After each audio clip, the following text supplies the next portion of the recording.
This is Dustin Dark, editor of Everyone's Wrong, and I just wanted to put in a quick note here before we get into the second part of Goodnight, Sweet Brittania. This particular episode was difficult to record.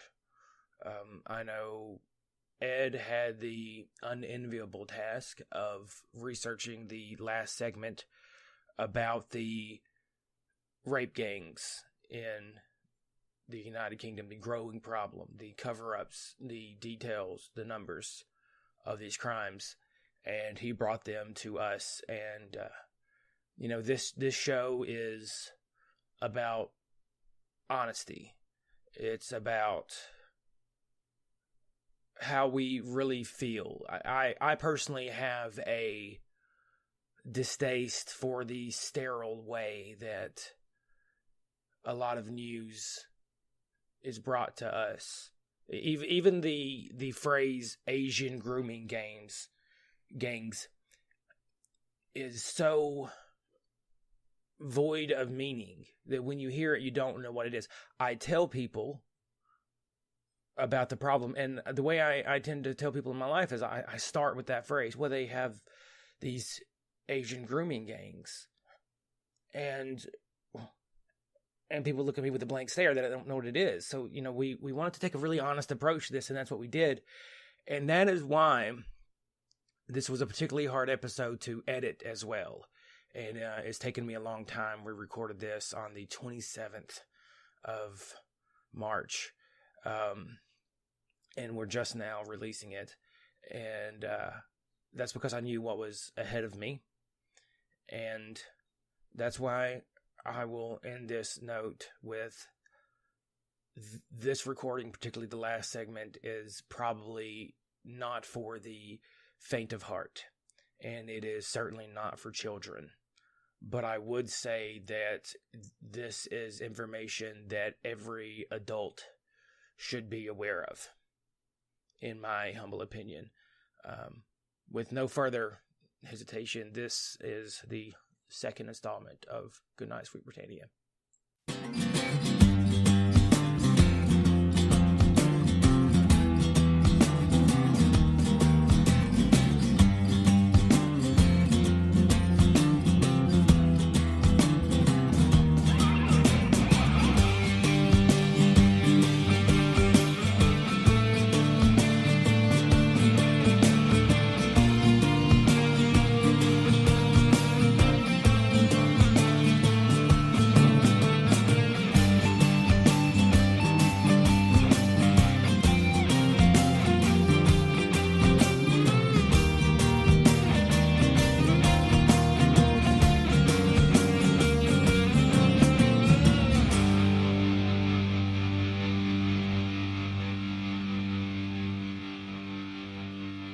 Hey, you fucks, this is Everyone's Wrong. I'm Dave, a.k.a. The Great White North.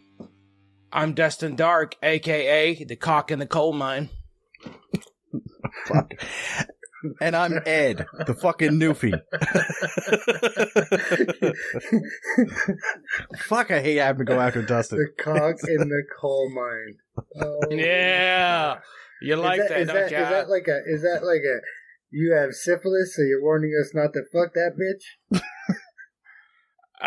Well, I would say the connotation is like a canary in a coal mine, yes. Like, I am here to warn you that death is right around the corner. Yes. And for a cock, what would and the other side of that is I'm not this frail little yellow bitch. You know what I mean? Like fucking shoulders back and nuts on my chin. You know what I mean? Like that's, so I'm warning, everyone of their impending doom. With a little bit of style, with a little bit of oomph behind it. You know what I mean? Sounds more like you're warning us about STDs, but okay.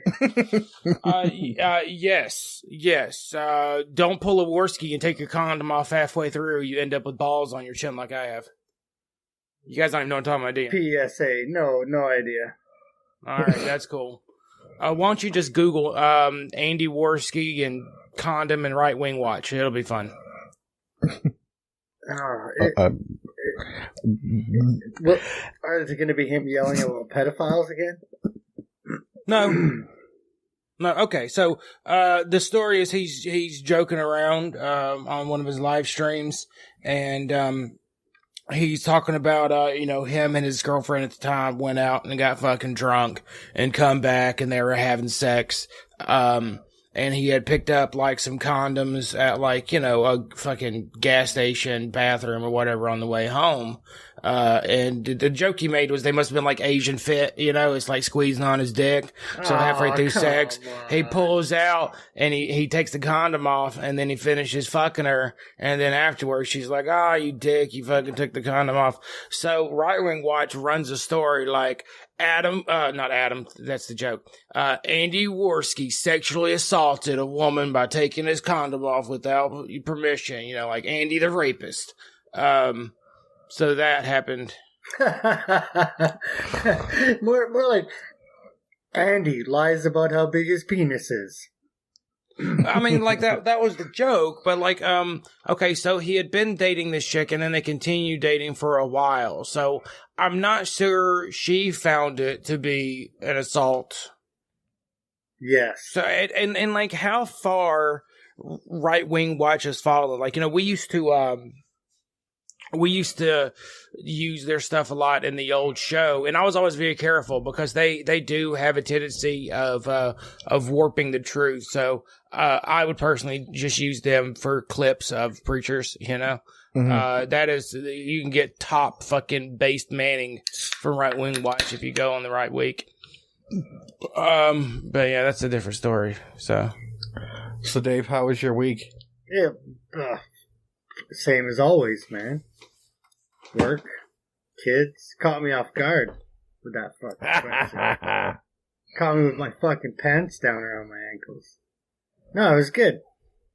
Good. Dustin, you have a story. I almost went to jail today. No. Yeah. So, I went in early today and I'm getting off work at 11:30 and, my mom gives me a call. She wants me to cut the grass, down in her business. So I'm like, well, today's a good fucking day. So I head on down there and I cut her grass. And then, I'm leaving. An old buddy of mine from that side of town hits me up. So I'm gonna go and chill with him.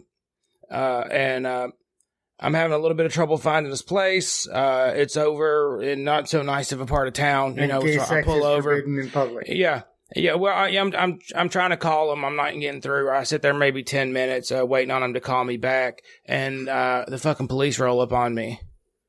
And, like 2 or 3 of them, like cars pull up, like one passes me and I see a cop pass me and I'm like, well, this is not a place I want to be. Right. Mm-hmm. So I fucking pull off and, he, flips on his lights and turns around. So I know what's going on here. So I just pull over and, fucking hands out the window, because that's not just for black people.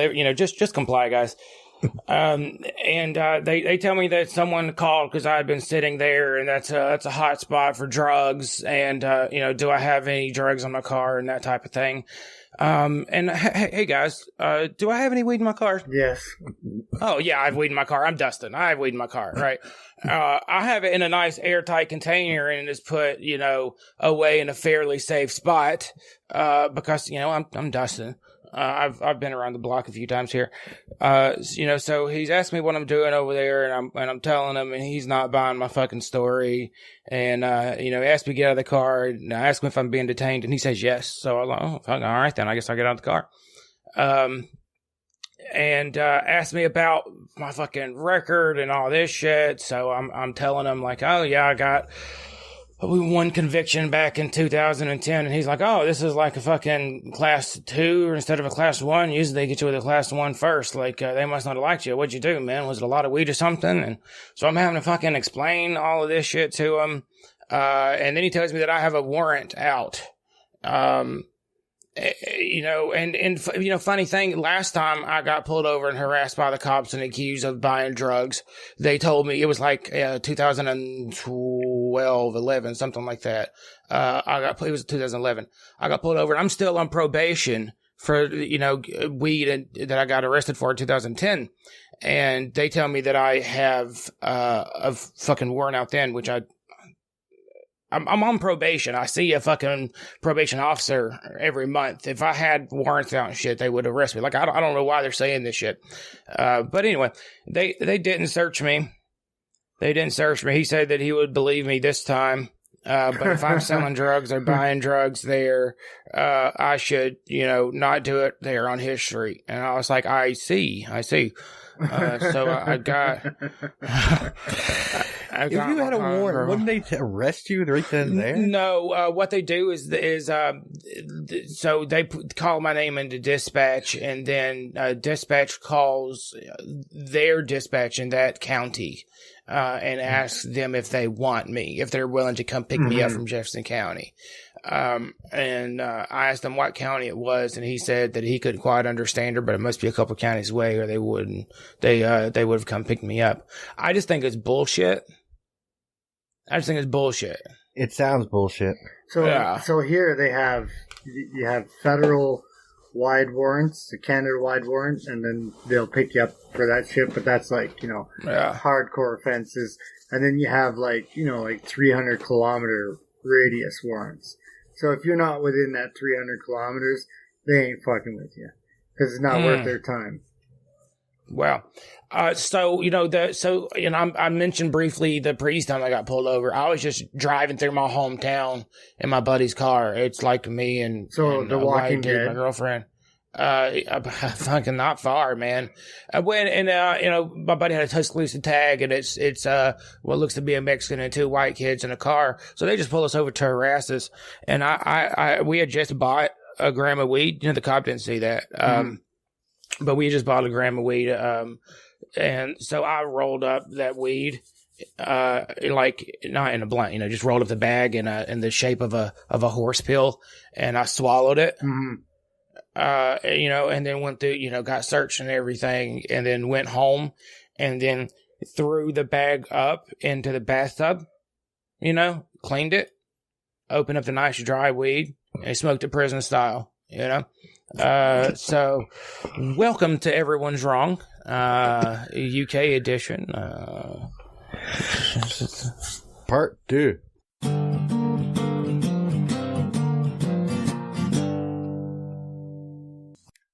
All right, we're back from the break, and in tonight's first segment, we're going to retouch on, I guess, the not freedom of speech in the UK. Well, yeah, sort of. This is about this free speech rally that occurred last Sunday at Speaker's Corner. And what happened? If it's been a while for you, just very, very briefly. 3 journalists of sorts, but 3 journalists, 1 American, 1 Austrian, 1 Canadian, were traveling to the UK to interview Tommy Robinson, and all 3 were banned. 2 were held for 3 days, and banned for being there to talk to Tommy Robinson. And the 3rd, Lauren Southern, was banned for handing out literature that said Allah is gay, Allah is trans, Allah is lesbian, Allah is love, Allah is all of us. Things like that. And we're going to play a little clip of that as well. So, okay, so it's called Reclaim Our Freedom to Speak. And this came out just before he went up to Speaker's Corner in London. In my hand.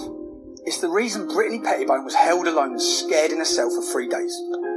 It's the reason mine Selna was deported back to Vienna 1 week ago. It's the reason I will be at Speaker's Corner this Sunday. This piece of paper in my hand represents everything that is wrong with this country. Every day we've seen our freedoms eroding across this nation. Our freedom of expression, our freedom to criticise and to offend, all have been replaced with years of hatred and abuse, of censorship and suppression, violence and bloodshed, and a new era of authoritarian rule. brick by brick, line by line, man by man, they have taken apart the things that made us great. Our people, our culture, our heart, our pride, our heritage, our expression, and our voice. For 300 years, Speaker's Corner has held its ground as the bastion of free expression across this world. From Karl Marx and Lenin, Marcus Garvey, George Orwell, Speaker's Corner has witnessed some of the greatest speeches of the last 3 centuries. To be born in a country of these freedoms is rare. It's a great privilege. But our privilege, our right to speak and to thinking freely, is dying. It's being snatched from our hands. There is an electricity in the air. Something's coming. The ordinary people of the UK are marching. The middle class are waking up. The pushback has begun. Stand united in the face of tyranny and government overreach. We must be the society we want to create. And that's why I will be at Speaker's Corner this Sunday. If you care about freedom, about democracy, and about ideas, then come on Sunday to hear this speech. So stand with me for fairness and freedom. Stand up for what is right. In years to come, our grandchildren will look into this day, either with sorrow or with pride. This piece of paper in my hand is our freedom. It must make it to Speaker's Corner. Yeah, all right then, Governor. That's all I can think of the whole time he's fucking done. The accent throws me off. Well, I mean, that was published roughly a week because this was thrown together within a week that he was going to Speaker's Corner last Sunday. And when Sunday came, everybody thought he's not going to be able to get to Speaker's Corner. The police are going to arrest him. The police are going to stop him from, giving that speech. Everybody thought that he wouldn't make it to Speaker's Corner. He did make it to Speaker's Corner, and in style, there was over, the estimates range from 7 to 14,000 people were there. Most people think it was roughly 10,000 people showed up to Speaker's Corner that day. It was probably one of the biggest gatherings in Hyde Park in a long, long time. And there was no violence on behalf of the people that were there. Very, very little violence actually happened. It was actually instigated by a group of, not even Antifa, it was a group of Muslims that actually, one hit a cop in the face with a cane. Right square in the face. And there was a group of Muslims that got offended at one point and started lashing out with sticks. But that was quickly stopped. And I mean, for the majority, Antifa were fine. There was no violence there. There's a lot of chanting in the background, but it was, drowned out by the crowd. And even the Muslims that were there was a lot of Muslims there, and they were very, very quiet and respectful for the most part. It was just small, maybe 3 or 4 people that really got out of hand, and they were quickly dealt with by both sides. What was Antifa chanting? You couldn't hear him. It was just drowned out. Hey, not my vagina. Hey. I thought about bringing in, the speech or clips of it, but frankly, the audio is just terrible. You can barely hear what he's saying. He's having to yell. There's people yelling. But there's one thing that I found particularly interesting about it, and listening to that clip right there. So Martin Sellner was supposedly banned over his speech. That I know I said earlier that it was Tony Robinson, but that was his girlfriend Pettibone. That wasn't the speech that he was going to read out. Okay, I know that for a fact. It's very. Did you listen to it, right, Ed? Yeah, the speech was actually Martin Sellner's speech that he wrote while he was in the detention center. That's right. So we did not get what we were told we were getting, which was the speech that he was going to give and the reason that he was banned. So I was upset about that. I want to hear let's hear that speech. Why don't you post it online? Yeah, the speech that he wrote while he's in, because the speech that he was going to give about free speech was for the UKIP members that invited him there. Okay, and I want to hear that. Yeah, and so but the speech that he wrote while he's in detention center, he wrote it because he knew that his freedom was it was more impactful. According to him, that it was more impactful because he was writing it from being in a detention center. Right, he was trying to do Martin Luther King's letter from Birmingham jail. Not maybe you could put it that way. He was trying to do something of that sort. Well, if he's saying that it's going to have more impact because he's writing it from jail, I think that. But I think it's hindsight. I think it's hindsight, though. Maybe. Okay, so, but we were told that we were going to get the speech that he was coming there to give, and we didn't get that speech, and I wonder why not. You know, I still want to see Hillary Clinton's speeches to Goldman Sachs. So you're goddamn right. I want to hear this kid's fucking speech to UKIP. I do. And I think it's fair. I mean, you can maybe we can contact him via Twitter and say, I know because I do have a copy of the speech that was spoken about on last Sunday, but maybe I can send out a tweet and ask him if he has a copy of the original speech. You are the official wrong twatter, so I'm going to put that on you, Ed. You go out and twat for us, and but I have to say though that moment. I know it was hard to hear him, and that's because of the nature of Speaker's Corner. Yeah. It's not supposed to have microphones really, but and the amount of people that showed up, because I never in a million years thought there'd be like between 14,000 people there. I never thought that they would even get a chance to give the speech. I thought it was brilliant that so many people went down to hear it. I think that's why they were able to. I think that's why they were able to give the speech, is that people showed up in such force. Yeah, I agree. And I was surprised that Antifa really didn't cause any fuss. They didn't. They were there, but the crowd was so massive and overwhelming. I don't think they even had the courage to do anything. They were outnumbered, maybe 50-1. Plus, hey, it's not my vagina. All right. So we also have a clip of what Lauren Southern did to get banned from the United Kingdom. And what's particularly interesting to me is the police's reaction. Are you two gentlemen interested in playing that, or do you want me to just drop a link in the description and talk about it? No, let's hear it. I'd like to hear it. Dave? Yeah, I'm whatever. Okay, let me find it.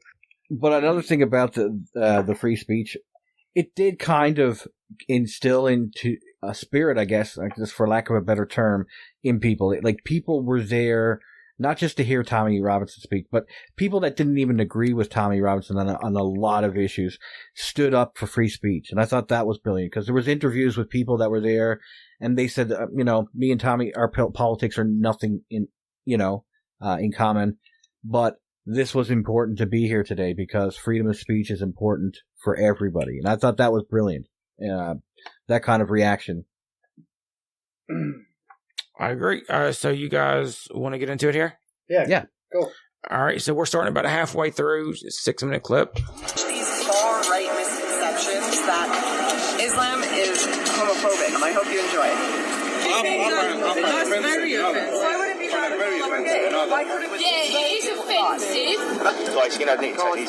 Why can't I have this? In case it's offensive, I've had 3 or 4 How is people it come up. offensive? Because people... So this is the police talking to her now. I'm offended that people think that Allah is not for gay people as well, that Allah is not for trans people as well. That's Allah is a gay God. He is a God. That's not what you're saying on there. Allah is a gay That's not God. what you're saying on there, is it? That is Allah is a gay deceiving. God. To it, okay? I'm taking offense to what people are saying to me It constitutes a here. public order offence, okay, and I cannot allow you to display these out here. Okay, people are coming coming up to us and telling us that it's offensive, and we're potentially going to have a situation on our hands, okay, where people are going to start becoming injured, okay? People are going to get injured. Because people are taking offence to what you're saying. And what you're displaying, people are telling me is offensive and they're taking offence to it, okay? Therefore, for your safety and for the safety of everybody else, okay, to prevent any public order offences from occurring or taking place, I need you to remove these from your desk, hand them over to me, and you cannot display them or dish them out. Committing a public order offence, okay? And I'm concerned that if you continue to display these, okay, not only your safety, but the safety of other members of the public will be at risk, and I cannot allow you to display these. I'm asking you to take them down. If you don't, okay, then you'll be arrested for a public order. If he says okay one more Yes, time, you I'm will. gonna Yes, if you need to surrender them to me.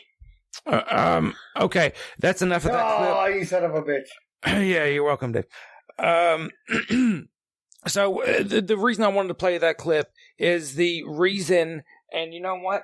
I have to drink while I talk about this. The reason that he came to stop them was because people came to them and said, if you don't stop her, I'm going to beat them up. we're going to hurt them. And what this pussy ass fucking swine did was go and stop the little blonde girl instead of arresting the person threatening the little blonde girl. But that just shows the degradation of society at that point, because they've allowed violence to dictate their values. But I mean, really, I mean, you shouldn't be able to do that. I mean, in the United States, do you think that will go off? Fuck no, man. No. I don't even think it would go off here either, Ed. No, I don't think so either. I mean, I don't care if it's offensive. That's the whole point. The whole point is to start a discussion. The whole reason why why freedom of speech entails the right to offend people is because it allows people to crack cognitive dissonance. It allows you to be jarred by something so that you will think about it more. And that you really need to have that in discourse to actually get anywhere in life. But I think Dustin has a really solid point here. And this morning I was tired when we were talking about it, and I didn't really. Yeah, I think you have more of a solid point now than I thought you had this morning, because this morning I thought, well, the cop's just doing what he's told to do like a soldier. He's just taking orders. But imagine a police officer comes up to you and says, stop saying what you're saying, because if you don't, those people over there are going to beat the fuck out of you. But you're the fucking cop, dude. Your job is to keep them from beating the fuck out of me. Yes. Okay. Not to keep me from offending them. Right. But I'm going to throw this in. Not that I agree with it. I'm just saying this is a thought that just occurred to me, is that they'll not only have a ruckus happening in, say, Luton, that's where she was too, but they'll have a big ruckus in Manchester and London, because once this kicks off, this is going to be, and say the police actually did interfere and said to the Muslims, I don't care if you're offended, she's allowed to do this. Well, then it's going to kick off, and they're going to be on the phone chatting with and there's going to be UK-wide protests. Okay, well... and that's what they're afraid of. I mean, I'm not saying that's a good excuse. I'm just saying that's what they're afraid of. Oh, no, fine. Let them have their protests, okay? And let them get violent about it, too. Mm. And then arrest every one of the violent cocksuckers, okay? And any of them that are migrants, deport them. Easy ticket out of the fucking UK. They can Brexit their ass right out of the country. Yeah. Yeah. So you cannot. Okay, if you have that much of a problem, that is a bigger problem, Ed. You didn't. Oh, I agree. That is bigger. Okay, so you're letting these people control your country de facto. The police officers, letting them control the police officers. Yes, and your government and your people are so fucking cowardly that you let them do it. Cuck diddy cuck cuck cuck cuck. And but then you're seeing that change. Yeah, no, I agree. I mean, and I think, aren't they suing though? Aren't they? Yes. Southern. Yes, all three of them are suing the United Kingdom, and frankly, I hope they win. Me too. I think there's something dramatic has to happen for the UK government to wake up, to fuck up to what's going on in their country and what they have allowed to occur. It's crazy, man. It's crazy over there. Well, I mean, interesting segue. Yeah. You guys want to move on to the next part? Sure. Yeah. Go ahead. I just want to add one thing before we move on to the next thing, and this is from Canadian Passport's website, and this is specifically about Lauren Southern, not about the other two. Okay. Although held by individual Canadians, the Queen of Canada, as stated on the inside front cover, is the owner of the passport. We share the same Queen. That passport's supposed to get you in without a visa. If she has no fucking criminal record, you can't deny her entry. Yeah, and what's even more interesting, Dave, is that they actually got her into the country, prevented her with terrorist law. Section 7 of the Terrorism Act. Mm-hmm. Yeah, we talked about that in the first part of this. If you recall, we actually played a clip of them telling her dad that they're holding her to the terrorist law, but they're not really, they don't really think she is a terrorist or anything like that. It's not as serious as it seems. Yeah, and I want to go a step further because this pertains to your country as well, Dustin. Yay.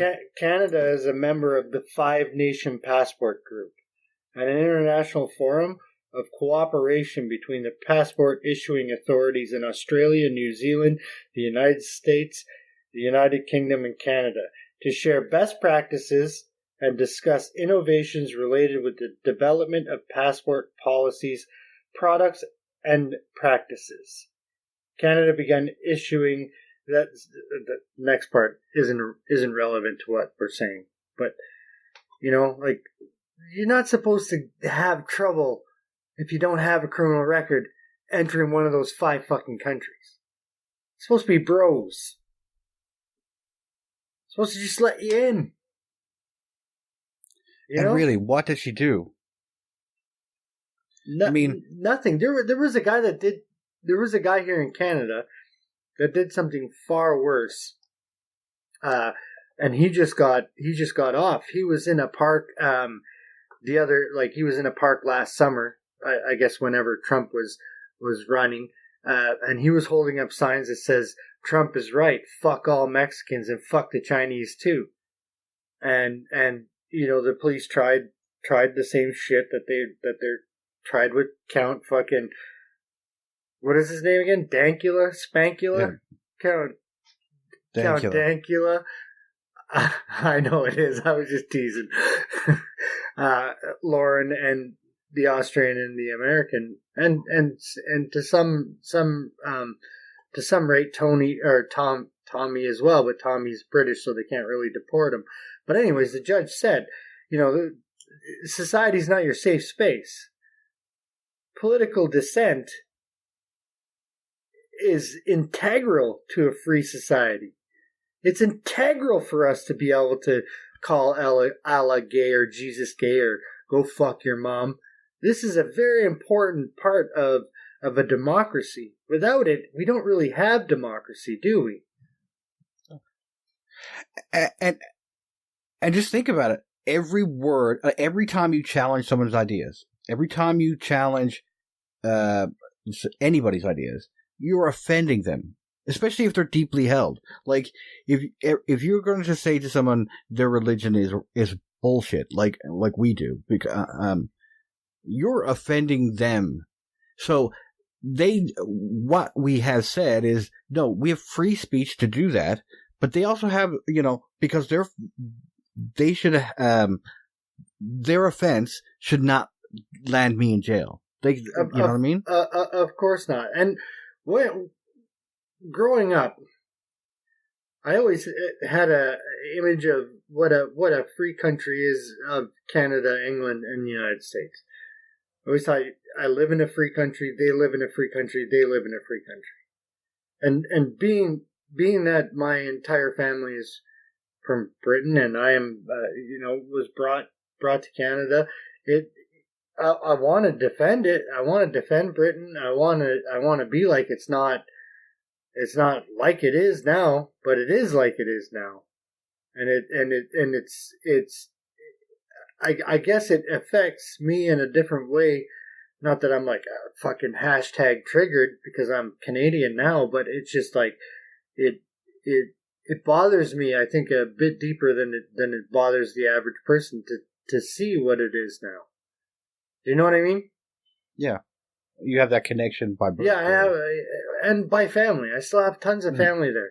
So it's just, I don't like, I was kind of holding back earlier when we were talking about it, but it's just, I'm flabbergasted because like the ideal of what a free nation is not what it used to be. And it's, yeah. When I was watching, some of the banter back and forth about the free speech rally, after Tommy had left, there were still, discussions going on, and one of them was focused on between an Antifa guy and just a regular Joe Blow citizen, and he was quoting Churchill, and the Antifa said, Churchill is a racist. I don't want to hear what he says. I don't want to hear about it. And to me, Churchill was a national hero, and just to now know that his words cannot be spoken in public by, because the left doesn't want it. It really scares me about where this narrative is going. Who else is going to be hijacked at this point? Well, nobody's. It's all open. It's all fair game. I'm surprised that they haven't fucking gone and lynched the fucking royals yet. Right? True enough. So Canadian, an American, and an Austrian walk into a pub. I'm just kidding. They never got there because they were banned because it's your draconian shithole. Yeah. And it doesn't really matter what the citizens. I think they slept on it for too long. They like it. The time to act would have been 5-6 years ago. Now the government has, and the police and the Muslims run the. I don't want to be like the big fucking conspiracy guy. Muslims run the country, but at least Muslims run the area that Lauren was in at that present time because they told the fucking police, tell her to shut the fuck up or we're gonna beat the fuck out of her. And well, there's blasphemy laws for Islam apparently de facto, but there's not blasphemy laws for Christianity. Yeah. Okay, so there are. Britain does actually have blasphemy laws that are never enforced, kind of like Canada used to have before we got rid of them, but they just don't enforce them. Right. Well, you're right. They're not enforced until it comes to Islam. Okay. Right. Yeah. And then they just call it racist. Yeah. You're all a bunch of racist pigs. Speaking of racist, go ahead, Dustin. Go ahead, Dustin. It's Count Dankula time, right? Yeah. Okay. So the Nazi. I guess we're gonna. Let's move into the next segment, huh? Yeah. Yeah. Beep beep beep beep beep beep beep. That's the segment music. All right. So some of you may remember the last time we sat and bitched, waxed poetically into our microphones about the United Kingdom. We talked about a certain, Scottish comedian and his Nazi dog. So this fellow, I don't want to use his real name. We're going to continue to call him Count Dankula. I don't care to dox him, even though it's out there in public record. He, in the very beginning of his video, he said, "Oh, my girlfriend thinks this pug is fucking adorable and everything he does is adorable. So I wanted to really, piss her off by teaching it to do the most horrible thing I can think, be a Nazi." So, and link to the video in the description. He teaches the dog to get excited at the phrase "gas the Jews," as if he is giving the dog a treat. And he says it in a real, "gas the Jews," cute way. And to throw his hand up for a handshake when he says, "Zig Heil." In the gayest way ever. In the gayest way ever. And he has like little clips of the dog, like, watching Hitler speeches and things. Like it's very, to me, funny. I find it to be funny. And the guy was arrested just over 2 years ago. And I thought they were just kind of making a scene about it, but they convicted him. They found him guilty of being, quote, obscenely offensive. And he is awaiting sentencing right now. So I guess at the beginning of the next episode, we will, unless they push it back further. Actually, it's going to be a few weeks. April 23rd. So late April, we will be coming back and talking about exactly how they're going to serve him up. But I really hope that he fares better than the fellow that left a bacon sandwich at a mosque. They gave him a year, and 2 years. 2 years, and he was they gave him killed. 2 years, and he just turned up dead in prison. So Count Dankula is a really funny guy too. Like go through his channels. He did this whole skit. You remember the Animaniacs, world map thing? He did a whole, a politically incorrect, like China's the place where they grow all the rice. And when he comes to Mexico, he build the fucking wall, and it's these type of inappropriate. It's all very funny. His Dank Ross segment was pretty funny too. Yes. He he'll dress up like a Nazi or like a neo-Nazi and dance to like gay club music. It's just it's all super fucking like meta jokes. Layers of mostly internet humor, and he is a YouTube comedian. I don't think he goes to the clubs or anything like that. But we have a clip of him here that Ed sent me that we're going to play. It's the end of comedy Nazi pug found guilty. This is him with Tommy Robinson, the scourge of the United Kingdom. Public enemy number one, fellas, is Tommy Robinson. America has famously gone after, Osama bin Laden, Al Capone, really tearing up the countryside. Public enemy number one, Tommy Robinson. So he's the Guy Fawkes of the 2000s. But one of the things that makes Dank's comedy work is that he says the worst thing in the world, is, to turn that cute dog into is a Nazi. The worst thing. It's making fun of fucking Nazis. So this is a 4-minute, this is a 5-minute clip, might as well say. We're going to give it a spin here and see what the United Kingdom's first ever appointed anti-Semite has to say to public enemy number one. To those who are involved in the fight for free speech, Count Dankula's case is worrying. A 30-year-old man taught his girlfriend's pug to raise its paw in a Nazi salute as a prank. Today he was convicted for sending out grossly offensive communications online. There were no complaints from the public, even after the video was viewed 3 million times. There was no victim of his crime. Instead, he was dragged through the courts for 2 years because the police decided something he did was too offensive. Even today, the CPS, the Crown Prosecution Service, they stood up to insist it was their right to decide the context of the joke, rather than the person who was making it. I sat down with Count Dankula in his first interview since the verdict, get his perspective on the implications of this case.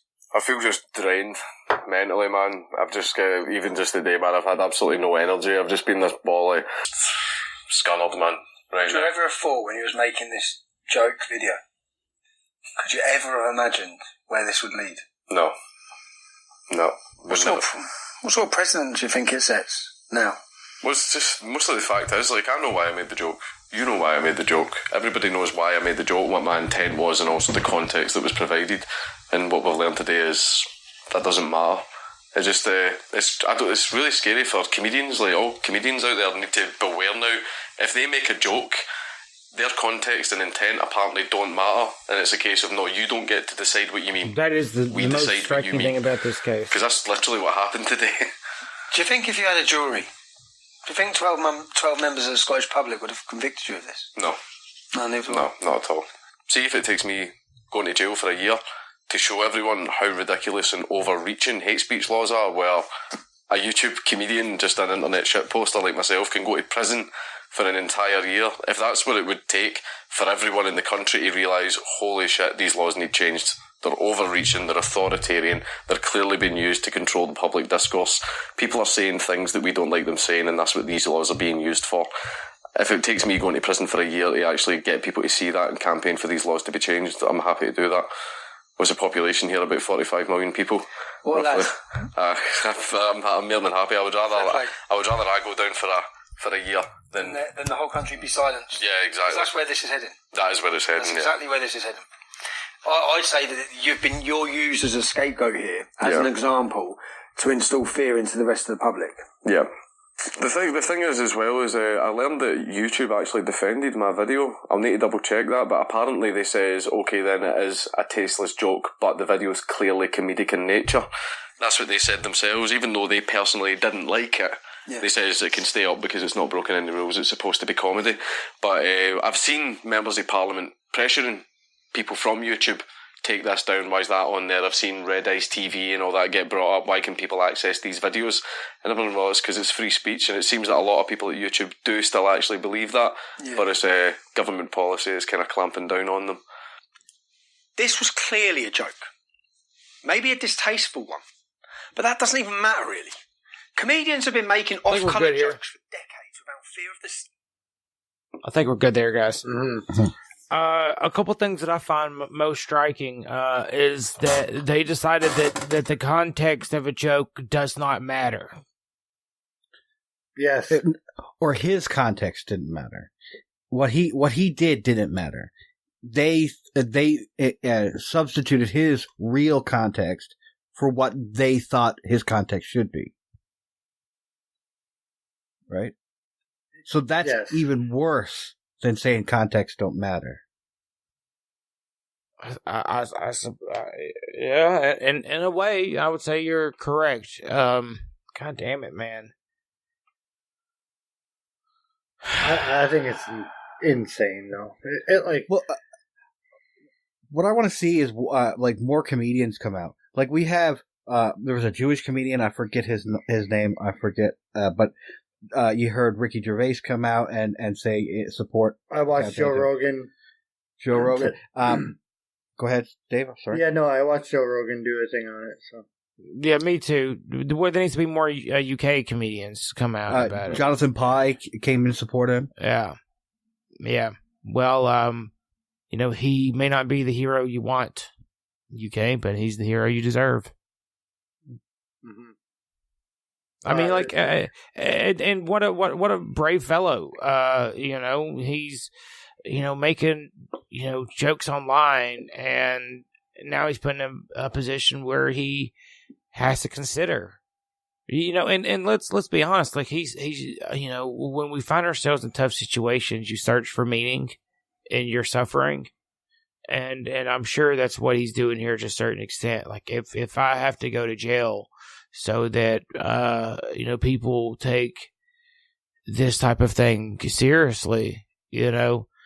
And the sad truth of the matter is that chances are it's not going to change things. I don't believe. I am very deeply concerned about the direction Europe is going, and it seems that the people there have lost their fighting spirit. Yeah, I mean, look at a comedian. I'm surprised comedians like Jimmy Carr aren't coming out, because Jimmy Carr is really offensive online. Where's fucking Billy Connolly? Yeah, Where Billy Connolly. Billy Connolly is super offensive Scottish comedian. I mean, where the fuck is he on this one? I don't know. Look at me and my raised, stupid, high pitched voice. But I mean, you're right, Dave. Where are they? Yeah. That is what you sound like, Dave. Yeah. No, but you're right. Where are these people? Thank you for agreeing with me there, Ed. Yeah, okay. We're all in agreement. So that's what he sounds like. Where the fuck is Billy? I mean, these people should be. Every comedian, everybody, every artist, every author should be out in support of this, because the moment you silence one of them is, like they said, this is precedent setting. So now anybody can be say, well, that was grossly offensive to my community, therefore you're going to jail now.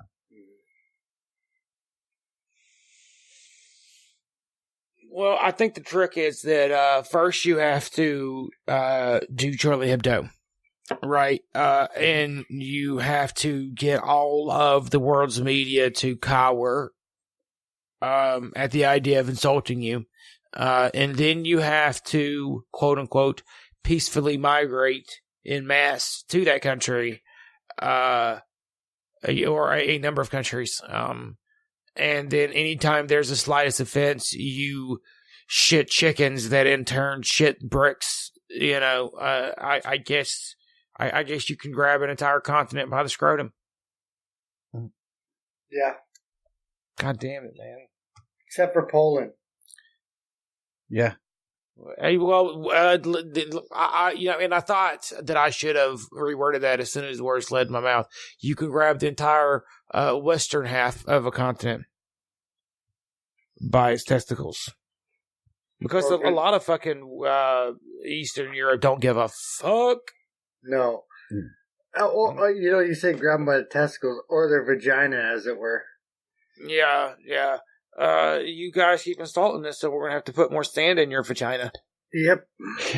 I mean, the police offense in the first, in the first story we talked about, and now in this one, it's the same thing. It's all about offense.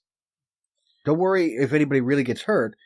It's all about offense. Yeah, they never had that shit when I was growing. Like, what have you been charged with? Offense. Like, what the fuck? What are you talking about? Being offensive, yeah. So you guys want a brutal segue? Sure.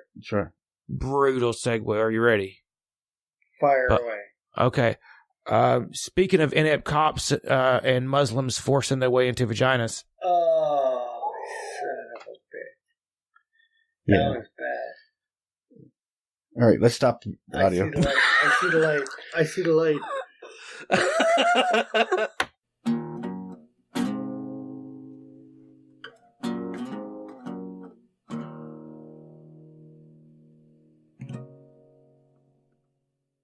All right, we're back from the break, and the last segment, this one's going to be rough, to say the least. Well, I feel like I braced everyone with that segue, just so they understood exactly how let's say, uncomfortable this is going to be. Yeah, this is going to be very, very brutal. And in fact, if you guys, many of you, the more astute and long listening of you, might have noticed that we are somewhat more somber this episode, it is because the looming cloud of this discussion has been hanging over the entire episode. Frankly, the entire week, because we knew it was coming. And here we are, gentlemen. So, Edward. And it's been somber all night because of it. It is. Yeah. So what we're talking about are the grooming gangs that have been happening in the UK for the past 30 years. These are groups of men that basically kidnap young girls from 9 to 14 is when they start.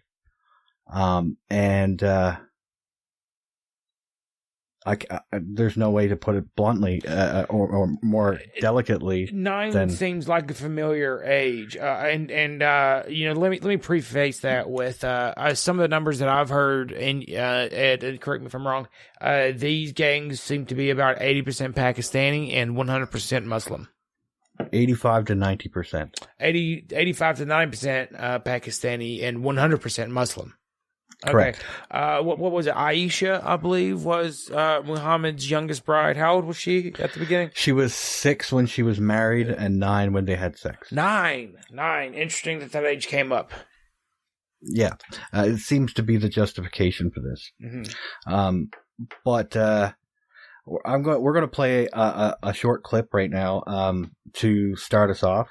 And we're going to discuss that for a few minutes before. Right, and then we're going to read a couple articles and get some down to the real stats. I'm going to pour myself a nice stiff shot for this 6-minute and 30-second clip. It is called, quote, Easy Meat. I am going to shoot myself for that quote that you just... Quote, Easy Meat. Britain's Muslim rape gang cover-up. I'm going to light this cocksucking blunt, too. Massive that they're simply hard to believe. But this one is true. As many as 1 million white English children may have been the victims of Muslim rape gangs. What? 1 million? Yeah, out of a population of 30 million people. Like the number of dollars you get when you win the first year of Survivor. Yes. You have... Yes. Holy fucking Christ. Oh, fucking... Okay. They're known as grooming gangs in towns up and down Great Britain. Perhaps even harder to believe is that while there have been prosecutions, British authorities have still not stopped this criminal activity. There's a particular problem involving Pakistani heritage men who target young, vulnerable white English girls. Not my words, but a member of Parliament, Jack Straw, who also said these Pakistani heritage men view white English girls as, quote, easy meat. This is when some shout racism, but here are the facts. Calculations based on convictions show that a British Muslim male is 170 times more likely to be part of a sex grooming gang than a non-Muslim. And there are no recorded instances of non-Muslims doing this to Muslim girls as part of a criminal enterprise. In one local jurisdiction, it was estimated that 6 out of 7 Muslim males either knew about or were part of a grooming gang. What you do not have is any example of non-Muslim men targeting Muslim girls for this organized form of abuse. So the argument that this crime exists everywhere is not only false, but is being deliberately cultivated by the media and by the government inquiry that is kicking the can down the road. No, it seems to be a half-truth. It seems to be that it's happening everywhere that there's Muslims. I mean, if 6 out of 7 know about it, know of them, then it clearly has to be. I need a second shot. The grooming gangs have been traced back as far as the late 1980s. At-risk white English girls, often from broken homes and some as young as 9 years old, were wooed or groomed by teenage Muslim boys called Romeos, and even by groups of Muslim men who hung around school How gates. dare they appropriate The plan was to entire make the girl culture. feel important. She was given gifts and drugs, but she was being groomed to be a drug-addicted prostitute. Then came the gang rapes. The girls were threatened with death if they tried to flee. It's not just sexual abuse.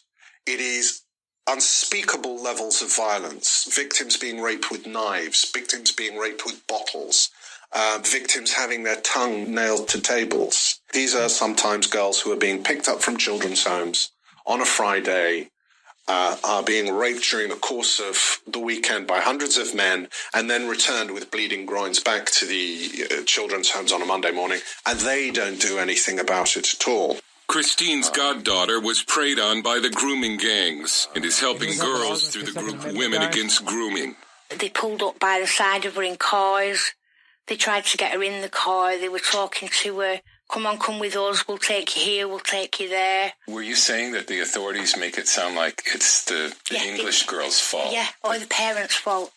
It's your fault because you haven't got control of your child. If you are a young English girl, particularly between the ages of 9 and 14, and you find yourself subject to the perversions of Muslim men, you effectively exist in a country where the forces of law and order don't exist at all. Stephen Lennon, also known as Tommy Robinson, former leader of the English Defence League, was just a young boy in the town of Luton when he learned a family member had been victimized by a grooming gang. My cousin was raped, and she was found naked running from the Muslim community, aged 13. The police wouldn't help. All the police would say is she's a drug addict. She was a drug addict because they got her hooked on drugs after grooming and raping her.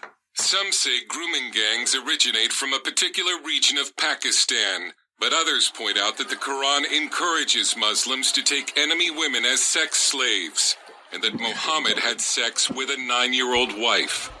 ISIS defends sexual slavery as Islamic, saying enslaving the families of the infidels and taking their women as concubines is a firmly established aspect of the Sharia, or Islamic law. The reason these crimes were covered up and continue to this day is political correctness. No one wanted to be called a racist. The definitive book on this scandal is Easy Meat by Peter McLaughlin, who declined an on-camera interview for safety reasons. He told us journalists would not speak about it because the perpetrators were mostly dark-skinned and Muslim. Childcare professionals used political correctness as an omerta, a code of silence concerning what the public was allowed to know. These girls are the victims of a multicultural revolution, and it's certainly an indication of the fact that this accusation of racism is potentially the most powerful political weapon known to man. This is also an example of what can happen in a country of 60 million where the press just refuse to report, where the cries of all these agencies fail to merely discuss what's going on, and it's only going to get worse for this reason. The cover-up was eventually exposed, yet the grooming gangs continue to operate. One victim told a British newspaper, "Nothing has changed, not in the slightest. It's still the same scale as before." They get sexual kicks out of ruining the most precious possession that those people have, their daughters. Stephen Lennon warned that there will be repercussions. But there will be a lot of blood spilled in this country, and it'll be on the hands of our leaders. And there'll come a time when they'll realise what they've done. And the country's people will realise what they've done as well. They've sold us out. They've destroyed our nation. They've destroyed our culture. Dale Hurd, CBN News, London.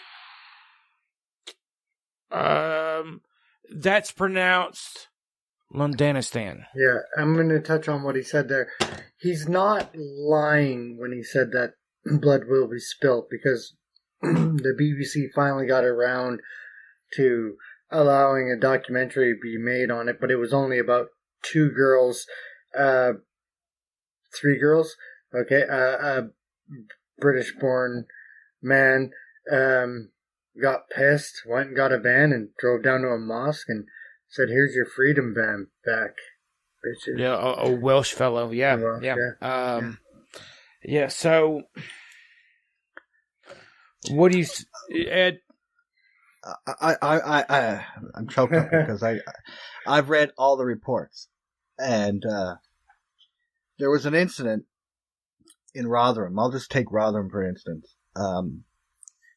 There was a young girl who was being, was in a house with 7 Muslims, and they had her drunk. The police were called, and they went up to the house. They arrested the young girl for drunk and disorderly, and nothing was done to those men. Second incident: a mother told the father and her older son what was happening to their daughter. They went up to a house to get their daughter back, and the police arrested the father and the son. These children, I'm going to read a direct quote from the J report, which was out of Rotherham.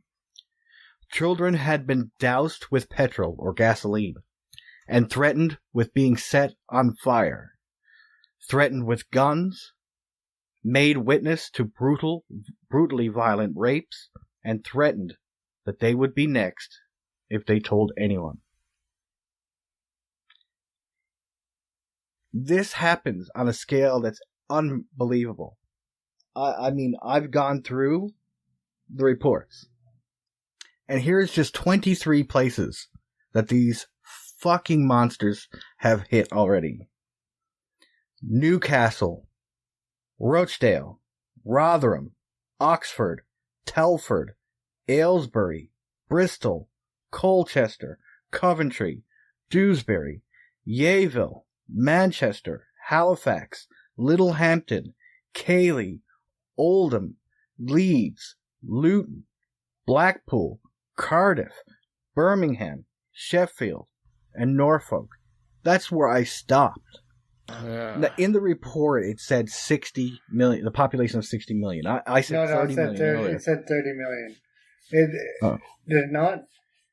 No, it said 60 million, Okay. but I said 30 million at the beginning because I halved it because of what for the amount of women. Okay. So it was you that said 30 million. Okay. Yeah, and I did that purposefully because it doesn't affect men. Mm-hmm. So let's look at some of the statistics. Oh shit. Okay. In Rotherham, the total population is 109,691. Okay. 85.6% white. 8.3% Asian, but you gotta break that down to 5.2 Sikh. And 3.1 are Pakistani. Then you have 1.3% Caribbean black. You have 55,751 females. Of that 55,751, you have 24,783 age 0 to 17. You take of that 0 to 17, you have 1,500 that we know of to date that have been affected, not to mention there are still victims coming forward. So you have between 6 and 10% of girls aged 0 to 17 that have been affected by this in one city. One. Almost, you're talking 10% of the population. So that was 0 to what age? 0 to 17. Okay. So if you and they're above 9, so we're talking about we got to take half those out for the 0 to 9. Yeah. So 9 to 17. So 9 to 17 is going to be half of that. So you're looking at roughly 12,350 roughly. Okay. And then you divide the 1,500 by that number. You're looking at around 6 to 10% of the population. Yeah, but saying Allah is gay is the problem. Yeah. In the UK. 1 out of 10. 1 out of 10. Out of 10. So if you have 5 kids in that town, there's a 50% kid. You know, if you have 5 girls, there's 50% chance one of them is going to be in one of these fucking rape gangs. Yeah. In the 3 reports that came out from 2002 to 2006 that highlighted the extent of the child exploitation, there are links to wider criminality, but nothing was done. With the findings of these reports, they were either suppressed, those reports were lost, and some weren't even and obviously weren't acted upon. So, like, this infuriates me because, not just because of the horrendous amount of abuse, because that would set me going to the streets just there. It's the fact that the people that are supposed to protect these children, social services, schools, the police, the mayors, they all failed these girls because they were low income, most of them. They came from troubled homes. They were disposable.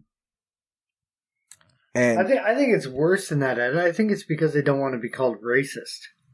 Oh no, that was the top. That was the top thing in every community that this has happened. Is everybody shut up because they didn't want to be labeled as racist. And just the other day, when Lauren Southern, the next day after Lauren Southern was, and Martin Sellner and Brittany Pettibone were blocked from coming across the border into Britain, the Telford case, which is right now touted as the worst case that has come out of Britain. Because they can't even calculate how many girls have been affected at this point. Didn't they arrest one of the guys in the Telford gangs a few years back for the murder of one of these girls, and I think some of the family as well. And if I'm not mistaken, he's about to get out early with good behavior. So. Right now, right now they know of 1,000 girls that have been affected, as young as 11. Some have been sold across to other communities, and many have been, some have even been killed, as Dustin just mentioned. To take a little break here, a little levity. Back in my early days of arguing with feminists, you would say, if you really want to find rape culture, why don't you go look in the Middle East? Which is saying, why don't you go look where Islam is in control? But it turns out you just got to go look where there's what is it, 6%, 10% of the country is Muslim. 5%. 5%. Oh, you just got to go where a country is 5% Muslim. And you find out that 10% of the girls in some of the towns have been fucking raped and methodically. And many of the people in Britain don't even know this is happening. And as we talked about in the previous episode, if you start a Twitter fucking fight over it, you're fucking go the way of Count Dankula. Yeah. Yeah, well, fuck that. I don't care. I'll fucking scream it on the top of the hill so they can call me racist or Islamophobic. I'm not worried about it because they'll have to come to a real country that actually has real men in it to get me. This is disgusting, is what this is. Yeah. It's pathetic. It's the most pathetic fucking cucked bullshit I've ever heard of in my life. If you would let them rape your kids, what won't you do? Like, where's the line? I mean, they were just raped, man. This one girl was branded with the letter M on her behind. I mean, branded. And so that she's now the property of Muhammad. Well, they're fucking cattle. And as you heard in the clip, there's been girls that had their tongue nailed to a table so they couldn't scream. One girl in the report had 90 men in one night. They lined up one after another outside of a room. Can you imagine? This girl can never be normal again. I don't give a fuck what anybody says. There's not enough psychology in the world. There's not enough medication to drive that out. And the government is hiding this from people. And then they wonder why groups like the EDL arise and are pissed. They wonder why legitimate neo-Nazis are on the rise. Look, and here's, I guess to tie it back to the theme of the show here. If the Western world doesn't get its shit together, this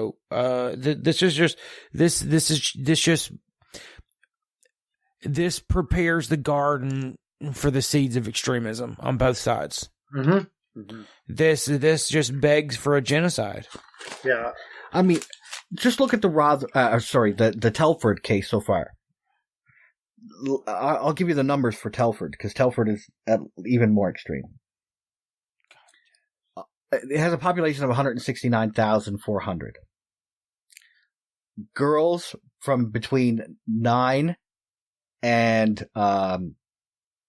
24, because they jump from 9 to 24. That's the age bracket. Is 32,300. Okay. 89.5% white, 1.3% Pakistani. And you gotta half that again, because that takes in Pakistani males and females. So you're talking about 0.6% of the population of that community. We've only scratched the surface of that. Has destroyed 1,000 lives that we know of. The one thing that I find strange is that prison culture here, if you're a rapist or a child molester, or you do anything to old people, go to jail, you're fucking done in. They'll kill you here. Yeah. Not there, because as has been pointed out a number of times, the biggest ISIS recruiting in the UK is done in the British prison system. Well, so the men have lost their. Yeah. I mean, people don't even know this is happening. The BBC wouldn't even report on Rotherham for months. There was one paper that broke that case, that got the people to. That was the Times. The Times in the UK. There was one reporter who spent 3 years digging into this and reporting on it. This is what got such media attention that they had no choice but to investigate. If this was my country, man, if this was my city, I shudder to think about what I would do. It's what I would fantasize about doing. God only knows. I hope I wouldn't carry through, but I have 2 daughters, Dustin. Yeah, I can't imagine. I don't even want to go down there. I'm reading these reports and I'm hearing, I'm reading every graphic detail that's happened to these girls, because they go out very explicitly. I mean, this is all hard. Dave's sister was raped and murdered when she was underage. my mother and her sisters, my birth mother and her sisters, were all raped when they were underage. You know, and you know, you, Ed, have suffered yourself. You know, I don't want to out you, but you've had your own struggles in your own family. So this all hits home for all of us. I would say in a very personal way. And you know, I've go ahead, Ed. Dave. The difference is that our government doesn't deny. You know, like the community doesn't deny what happened to us. It's like, you know what I mean? Right. It's like, fuck. Right. It's like, they hide it over there because they don't want to be called racist. Well, like, what the fuck? Isn't being called, an enabler to being a fucking child molester worse than being called a racist? Yes, the fuck it is. I'll give you one, Dave. One of these Pakistani men drove up beside the police station and had a 12-year-old girl giving him a blowjob. Mm-hmm. A cop taps on the window. Mm-hmm. He rolls down his window and he said, "What are you doing here?" And he says, "She's sucking my dick." And the cop walks away. That's the type of, you know, neglect that was going on in those communities. And you can only imagine how helpless this has to make the girls feel. Mm-hmm. Like, who can you go to? And there's instances of a lot of them going to the police, and the police just say it's consensual. The police say that the girls are drug addicts.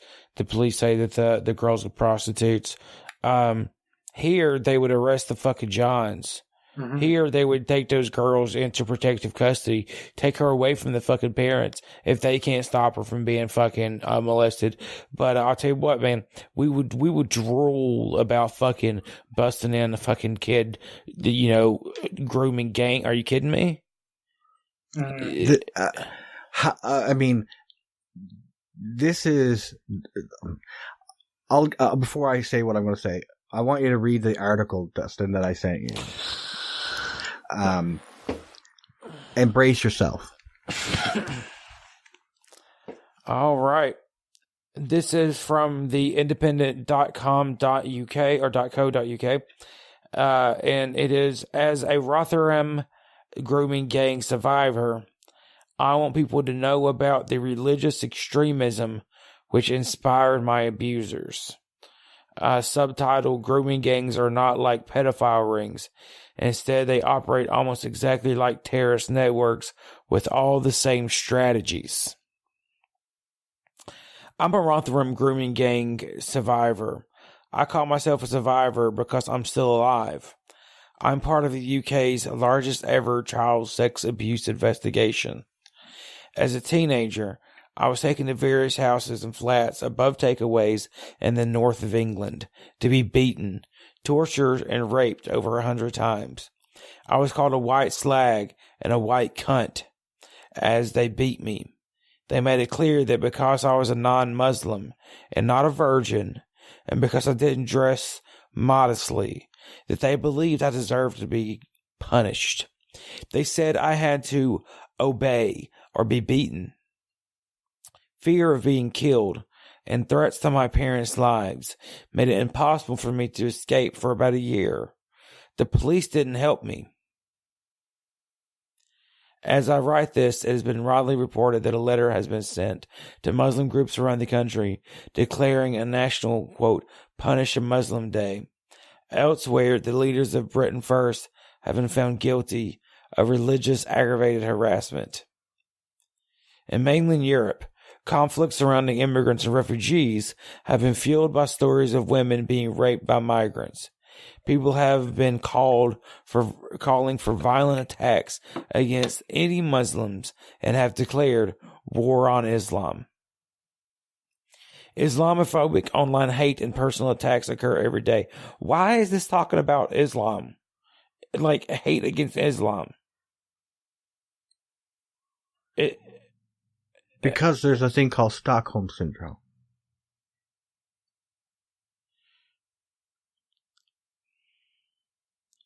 That's good, because I can't hear it. I read it before, and I just wanted to get to the part where it said, and the police wouldn't help me. Who do you turn to when the police don't help you? Who do you turn to? I saw a member, going through a bunch of clips of this, and I wish I'd have grabbed it, but I saw a member of their parliament say that they should talk to the leaders in the Muslim community and see if they would issue a faux pas against. Oh my fucking god! A fatwa? A faux pas? A faux pas, meaning don't do that.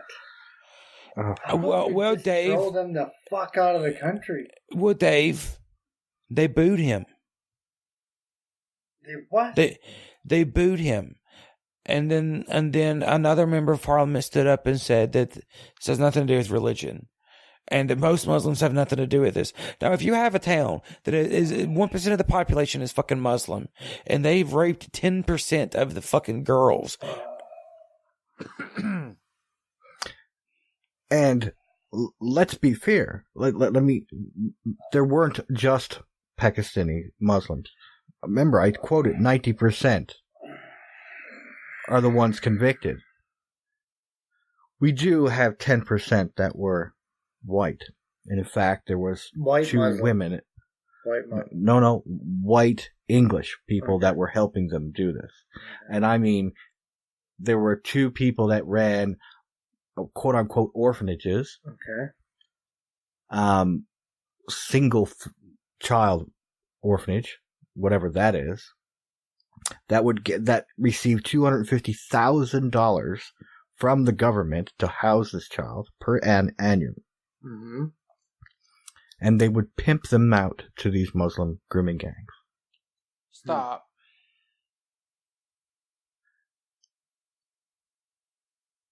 They were part of it. All right, and the police are complicit. The government is inept. The people, social services. The people are calling for violence. You know what's sad? The EDL. I mean, they're called far right. They're called neo-Nazis. But they're just people. Some of these people have been personally affected by places like Rotherham and Telford and Newcastle and Liverpool and Blackpool. They are, no wonder they're taken to the streets, but they're not violent. They've only been violent when they've only been violent when an Antifa has attacked them. Well, they should be violent. And this is what, I mean, I'm surprised there isn't an uprising. I'm surprised that there isn't something more, violent, for lack of a better term. Here's another quote from later in the article. However big or small the problem of grooming gang crime is, it is big enough to warrant national concern. I can't believe that sentence. However big or small the problem. What? It is enormous. When you're talking to upwards of 1 million girls. And now we're finding out that Rotherham has not just been white girls that have been attacked, but Sikh and Muslim. Yeah. They're, and the Muslim ones, they do is something that's even almost worse, because what they do is they'll videotape it. And if they don't continue doing it, they say they will release it to their father. And he will kill them. So, I mean, what do you do? Like, again. You throw them all out. That's it. You're done with it. Get the fuck out. Kebab removal party. Yeah. That's like, I don't know. I don't know what else to say. It wouldn't fly here. It wouldn't fucking fly here. That's all. Like in North America, that shit wouldn't play out. It's not that women aren't abused. They are here. Like my own sister was murdered, but you wouldn't see fucking gangs of fucking grooming Muslims raping like white women or white children.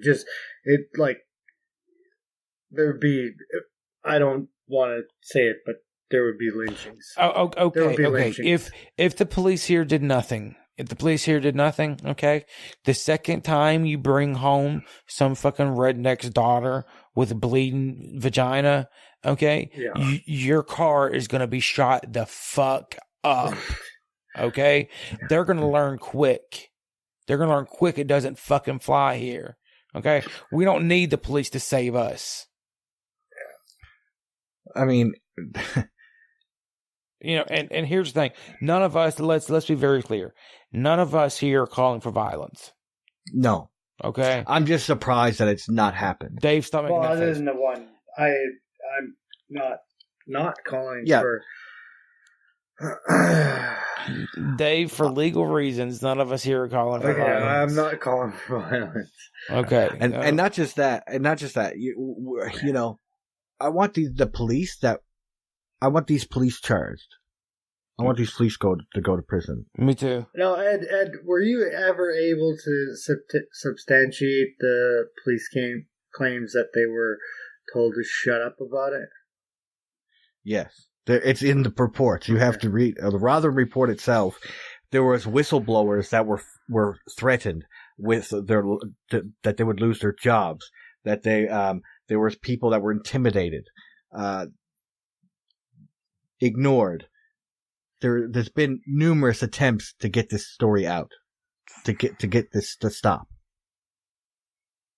within the police department. My suspicion is, with something like that, you're going to see that when the chips all fall, you're going to see high level politicians that have been involved in There's people from the BBC that knew about it.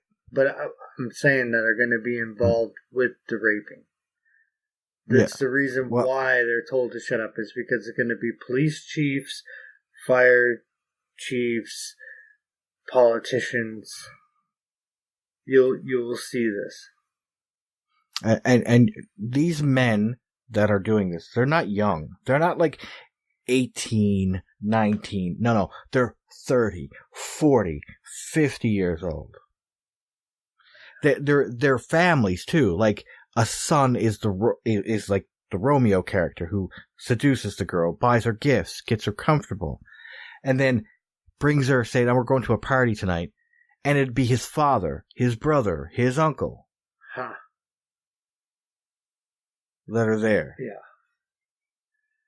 I don't know how much more you guys want to talk about this. I'm done with the subject.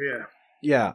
No, I am too. It's just, people have to wake up, and if the longer people go down this political correct bullshit line, the more we sweep this shit under the carpet because we're too afraid to be called something that you know in your heart you're not. As you guys saw this that I posted in our private conversations, I'm just glad that we're not like obviously in the U.S. they voted in a right-wing government, but even here, us with the fucking von Kuckenstein that we have in office, we're not putting up with it. We don't like it. We don't like it. We're pushing back. You have to go as far back as to Brian Mulroney to find a prime minister with this low of approval rating. It's just like we're different. We just are. Yeah. Call it the open fucking space. It makes us different. And we also do have to be fair. It seems to be primarily Pakistani Muslims for some reason. No, and I don't. It's the fact that police are told to shut the fuck up, and that they do shut the fuck up, and then it's like the parents that are like, oh, I can't control my kid when she gets in the car with these motherfucker. I will fucking blow up your car. No, but that's what they claim, right? They, not the parents. That's what the police are saying to the parents, and what government officials are saying to the parents. You can't control this child. Ed. I wouldn't let my kid go anywhere for the weekend with anybody. All right. Right? Yeah. Again, a lot of these kids come from troubled homes. Ed, I came from a troubled home. Yeah. I wouldn't. Like, my mother was a morphine addict. I'm not going to any Muslim's house for the weekend. Yeah. It's just, that's insane. I say that with a murdered sister. But, like, yeah, I guess it could have happened. Sure, it could have happened. But not on my watch. Not at this time. No. I agree. Not at this time. Yeah. Fuck that. Dustin, last word. Can I just add one thing? Yeah, go ahead. And I just remembered because I saw my notes. There was one time that a single dad. Son of a bitch. Go ahead. Was called up while his daughter was being raped, and they played it for him over the phone. See, and he didn't kill everyone. Oh, he did. He was the man who went up and got arrested for trying to get his daughter. No, I would have killed him. No, I wouldn't have got arrested. No, they didn't get to the door. They were coming up the walkway when they got arrested. Yes, but I would have went back later on. I would have hunted them all down and killed every last one of them. I'm a different human being than that person, obviously. Yeah. Your grandfathers didn't save you from the Kaiser and Hitler so that you would stand by and let your daughters get raped by foreigners, okay? No. And there are some people that just cringe that I added in the foreigners bit there, and I don't give a goddamn. Okay, you're letting strangers come into your country, shit on your fucking historical religion, and fucking rape and kill your children, and you fucking sit on your hands and do nothing. Fucking be men. Be men. Be human beings. How about that? Don't be like some fucking farm animal where, someone comes in and just takes your fucking offspring off, and you just fucking be happy you have one or two left. Fucking be a sentient being. Okay? The only thing that fucking matters in life, in the end, is your fucking kids and your fucking country, and you're letting them take both. Stand up for yourselves. Done. I'm glad my fucking people left your country.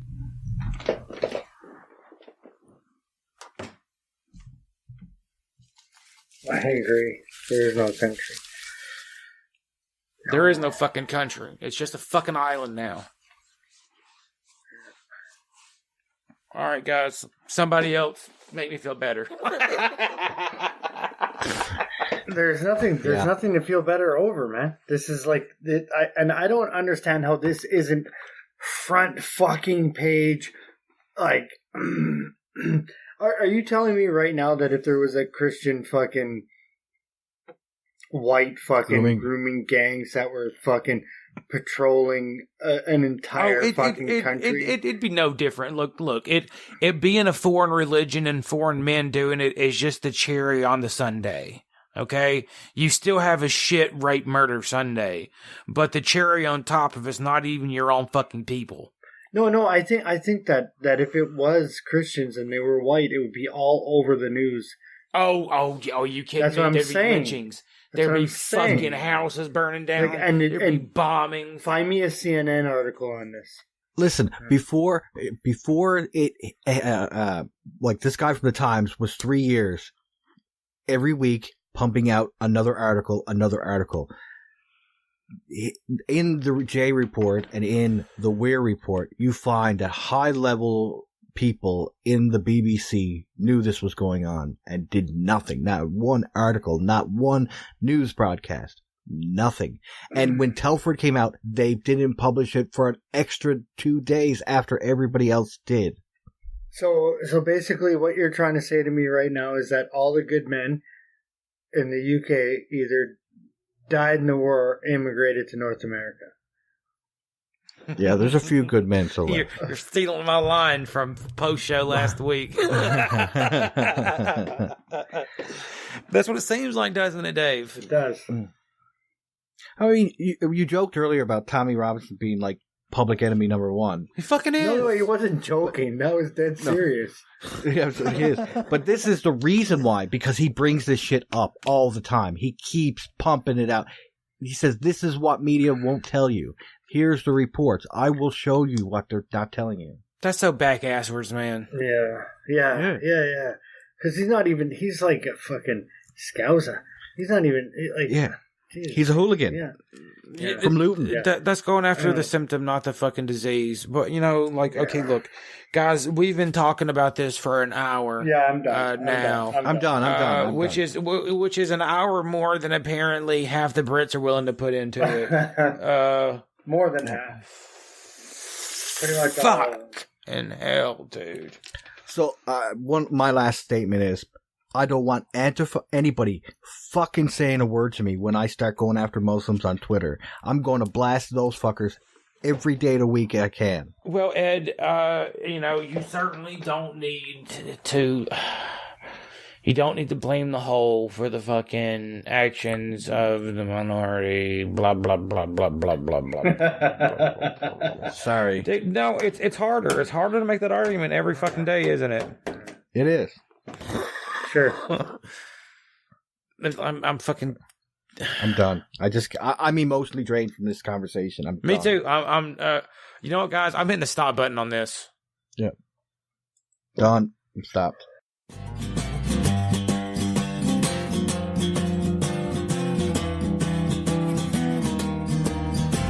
You're listening to the Everyone's Wrong podcast. We leave trigger warnings, safe spaces, political correctness behind to explore the extremes of political discourse.